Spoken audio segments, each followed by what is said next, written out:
your generosity of time will extend to me because I may run over a little bit. Don't if you don't have to. Because it's got a long evening. You look behind you how many people are waiting in a long queue.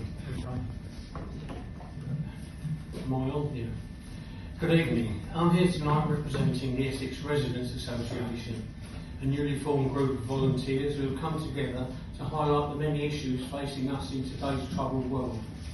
From the climate to lockdowns, vaccines, cost of living, child sexualisation and many more. I'm sure some of you will be aware of our activities over the last 2 years. As concerned citizens, we've been campaigning in Colchester and many other parts of Essex, and along with other concerned residents who have spoken at many of the council meetings. We're part of the National Residents Association, which has been set up to coordinate action against 5G around the country. 5G, the next generation of telecommunications, is a blight on our countryside and a huge danger to humanity. It's become clear in the last 3 years since the introduction of COVID that all of these current issues have been on the government's agenda for many years, 20, 30, maybe even 50 years.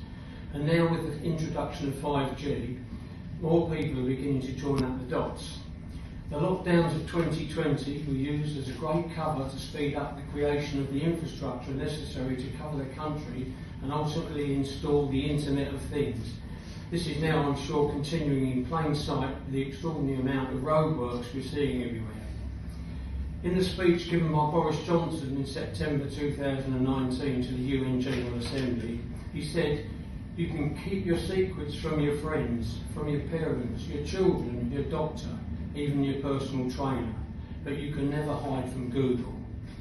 We all benefit from today's use of technology communicating with each other, but the next step will bring in a comprehensive surveillance state used to keep all citizens under control around the clock in smart cities. You only have to look at a recent planning application, number 232337, for Parsons Heath in Colchester, for the expansion of an existing tower. In document 3, technical considerations, section 1.4, it mentions smart cities, autonomous vehicles, traffic management and direct machine-to-machine communications, to name but a few. All devices that are connected via radio waves are transmitting radiation. It was first discovered in 1932 that radio and radar workers were affected.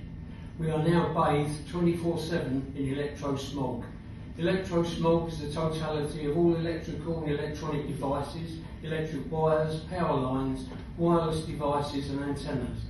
With communications that are currently transmitted by wire, the electromagnetic fields and radiation are unintentional. Proper engineering can reduce this to a minimum. 5G is designed to deliver concentrated and focused electromagnetic radiation in excess of 100 times current levels, in the same way as do directed energy weapons. We've been measuring the electromagnetic radiation being emitted from many of the installations around Colchester, as are our colleagues doing in other parts of the county. All the readings taken are well in excess of the International Commission for Non-Ionising Radiation Protection Guidelines. Ian, if you could bring it. Guidelines that our government have seen fit to adopt.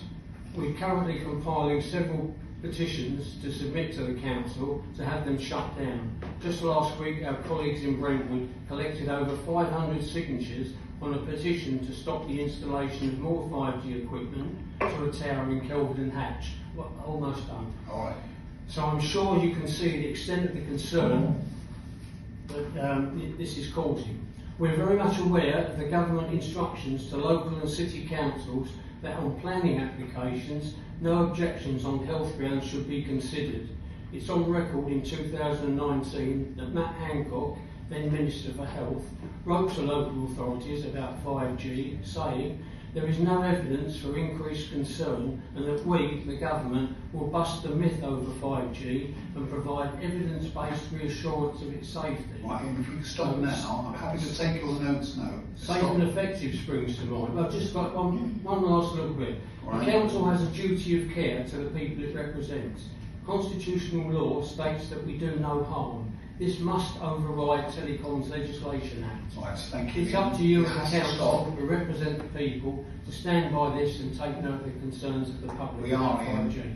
Yeah, You have to you stop know, now. I do appreciate you listening, and Pass it we've on. all been encouraged by the response of a lot of the councillors to say to all the things we're saying. So thank you for listening. Thank you. I And do it's have not some that- cards here for Okay. the Residents Association. If you'd like to have a look at our Okay, thank website, you. there's more information on there. Okay, thank you. Well, that's a very interesting set of remarks, and I understand some of it. I'll go to Councillor Andrew Russell. Yeah, I'm very sympathetic because certainly locally and anywhere near a school that one of my children attends, I campaign very, very strongly against these. And the reason for that is because there is no evidence to say they don't cause harm. And certainly people much cleverer than me, physicists, have done research that suggests that actually, especially in young people, it fries their internal organs, Yeah. including their reproductive organs. Now, there's no proof because we haven't been doing it long enough, but I'm deeply sympathetic, but I'm also bound by the same conditions that everybody else is, and you will be just as aware of this. Yeah. That at the moment, rarely do they actually need planning permission. They have to do a public consultation, they send that out, you ask them a list of questions, they come back with absolutely nothing, they won't even send you the radio, like the mapping diagrams of the radiation, nothing, they won't give you anything. And what I've found on a personal level is the only way to actually make any inroads to stop them being installed is either disruption to the landscape, as in, they're putting it in a new area and it's going to, start destroying wildlife or access to it because they need maintaining, will cause problems. That's around, and then on a landscape terms. But I'm certainly, deeply sympathetic because our hands are tied, and I've certainly just recently tried to not stop one being installed, but one being extended. And Was that Parsons Heath? No, it wasn't. It Because was, that overlooks a medical centre, a doctor's and a school. Okay. All I can say is there's only so much we can do, and I don't know what to advise you because I've been in the same situation on a local level, and I've talked to officers, and they've gone, actually, we can't stop this happening. It's permitted development, and that's where we come a cropper, right? Unfortunately, you're probably speaking to the converted, both myself and the officers I'm working with. And it has to go higher. You have to campaign with government. We'll keep campaigning. Thanks for that. Thank you very much, Ian. We'll support research, of course. Work to the planning guidance we must. Thank you very much for your time. Coming to speak. Councillor Dave Harris. Dave, you're online, I understand.